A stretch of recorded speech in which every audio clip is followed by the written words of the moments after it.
उपस्थित समस्त जनों को नमस्कारम।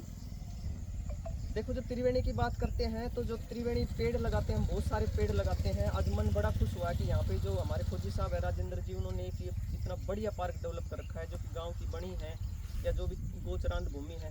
अगर मैं कहती हूँ कि हर एक गाँव में इस तरह के एक एक दो दो आदमी हो जाए ना, तो फिर तो हर गाँव का उद्धार हो जाए।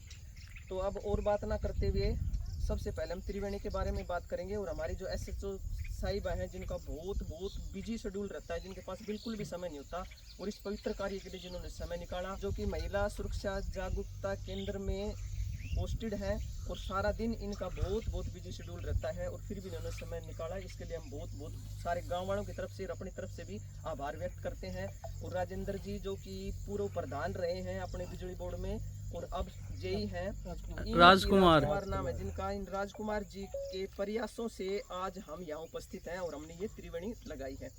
तो अब मैं सबसे पहले आपको त्रिवेणी के बारे में विस्तार से बताऊंगी कि 2013 की ये बात है। 2013 से पहले अगर आप आज के बाद कहीं भी पता करेंगे तो इन त्रिवेणियों का बहुत कम नामो निशान था। यानी आप अगर उसमें अपने नर्सरी में अगर त्रिवेणी लेने जाते थे तो त्रिवेणियाँ मिलती नहीं थी। फिर लोग हमसे भी संपर्क करते थे कि हमें बताओ कहाँ से हम इसको लेंगे। लेकिन हमने, हमारी टीम ने, त्रिवेणी योगपीठ ने इसका इतना प्रचार प्रसार किया, कोई सोशल मीडिया के माध्यम से, प्रिंट मीडिया के माध्यम से। हम 2013 से लगे हुए हैं और 2013 से ही हमने इस त्रिवेणी का अभियान जो शुरू किया था। आज हमें इसको बताने की ज़रूरत नहीं है, हर जगह लोग त्रिवेणी लगाने लगे हैं। जब हम त्रिवेणी लगाने लगे थे तो लोग कहीं इसको इकट्ठी गाड़ देते थे या फिर लंबी लगा देते थे।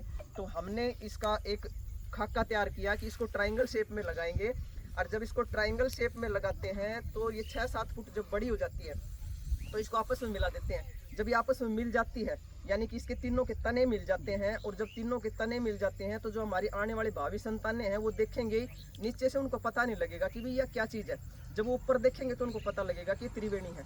और कितनी बार हमने त्रिवेणियाँ लगाई, बहुत सारे अफसरों के साथ लगाई, तो जो नवयुवक हैं, जो नौजवान अफसर हैं ना, उनको तो त्रिवेणी के बारे में पता ही नहीं था कि भाई त्रिवेणी क्या है। तो हमने अपनी तरफ से बहुत इसके लिए प्रयास किए, और आज हमें इस बात की खुशी है कि अब हमें जाने की भी ज़रूरत नहीं होती। लोग इसको लगाने लगे हैं, ज़्यादा से ज़्यादा मात्रा में लगने लगी हैं, हर जगह त्रिवेणियाँ लगी हुई है।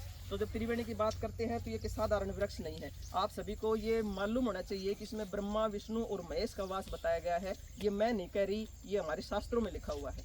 और जब ब्रह्मा, विष्णु, महेश का वास है तो कोई भी इंसान यदि त्रिवेणी लगाता है या त्रिवेणी की किसी भी भांति देख रेख करता है तो उसके समस्त देवी देवता और पितृ स्वतः ही पूजित हो जाते हैं।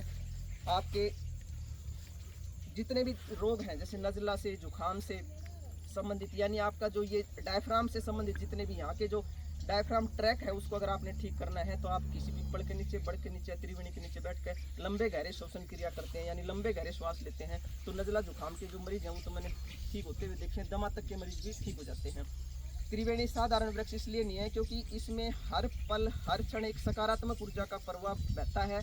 कभी भी आप परेशान हो, मन में परेशानी हो, तो आप इसके नीचे आके बैठेंगे तो आप देखेंगे कि आपको एक विशेष सुकून मिलेगा। क्योंकि हमारे जितने भी बुद्ध पुरुष हुए हैं, जिन्होंने साधनाएं की हैं, तपस्या करी है, उन्होंने बड़ के नीचे, पीपल के नीचे बैठ कर ही अपनी तपस्या करी है, और वो बुद्ध तव को प्राप्त हुए हैं इसी के नीचे बैठकर। इसमें हर पल हर क्षण सकारात्मक ऊर्जा का प्रवाह रहता है, इसलिए इसको स्थायिक की संज्ञा दी गई है। स्थायिक की संज्ञा क्यों दी गई है? हम घरों में जो अग्निहोत्र करते हैं या हम यज्ञ करते हैं, तो उस यज्ञ का प्रयोजन क्या है? उस यज्ञ का प्रयोजन भी यही है कि हमारे वातावरण में सकारात्मक ऊर्जा बढ़ जाए। तो ये तो हमें हर पल हर क्षण सकारात्मक ऊर्जा देती है। इस तरह इसके इतने सारे, तो आप देखो, आध्यात्मिक महत्व हैं। ये आध्यात्मिक इसीलिए है क्योंकि इसमें ब्रह्मा, विष्णु, महेश का वास है। आपने आज एक मंदिर स्थापित कर दिया है और इस मंदिर की सबको देख रेख करने की महती जिम्मेदारी बनती है। ये तो इसके आध्यात्मिक पहलू हो गए। और अब जब हम इसके पर्यावरणीय पहलुओं की बात करें तो हम त्रिवेणियाँ क्यों लगा रहे हैं? त्रिवेणी जहाँ लगी होती है तो इसकी ये अपने जड़ों में जो वर्षा का जल है उसको अवशोषित कर लेती है। जब वर्षा का जल अवशोषित करेगी तो आप देखो पानी की कमी नहीं होगी। अगर ये जगह जगह लगेंगी तो जो बाढ़ की स्थिति आती है, जो बाढ़ मिट्टी को काट देती है, तो उसको ये रोकेगी।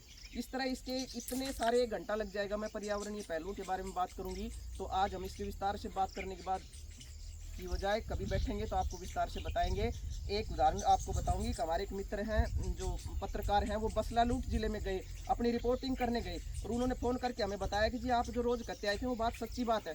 तो हमने पूछा भाई क्या सच्ची बात है? कहते हैं जी एक बरगद का और पीपल का पेड़ है वहाँ पे, और उस बरगद के पीपल के पेड़ में से 500 लीटर पानी रोज रिश्ता है, और उस पानी से उस गांव वालों की प्यास बुझती है, उस पानी को पीते हैं। हमने एक टंकी बना के उसकी जड़ों के पास रखी हुई है, और ये बात आपको विश्वास ना हो तो मेरे पास इसकी कटिंग भी है, उस लोग अन्य वहाँ की फोटो खींच के लेकर आए।